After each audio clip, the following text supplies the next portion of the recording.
से बात करने की तमीज नहीं है। मैं आपको काबिलियत है, मैं खामोश खामोश खामोश, आहिस्ता बोलो।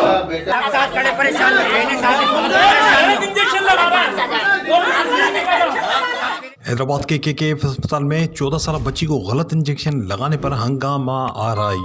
बच्ची के वालिदैन का कहना था कि KKF अस्पताल के डॉक्टर्स ने 14 साल बच्ची उम्मे अफ़ज़ा को 104 बुखार की हालत में गलत इंजेक्शन लगाया।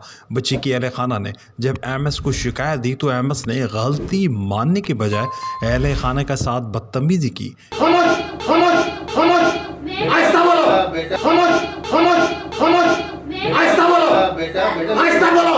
KKF अस्पताल MS वसीम शेख को वीडियो में बदतमीजी करते हुए देखा जा सकता है। अहले खाना का मजीद कहना था कि अस्पताल इंतजामिया ने खुद शीशे तोड़े और हम पर इल्ज़ाम लगाया। अस्पताल इंतजामिया की जानिब से हमें धमकियां भी दी जा रही हैं। KKF अस्पताल MS वसीम शेख दीगर अमले को फौरी नौकरी से बरतरफ किया जाए। उनका मुतालबा था कि वज़ीर सेक्रेटरी सेहत, commissioner, deputy commissioner Hyderabad, DIG Hyderabad, SSP Hyderabad फौरी नोटिस लें। खामोश खामोश खामोश, आहिस्ता बोलो। आहिस्ता बोलो।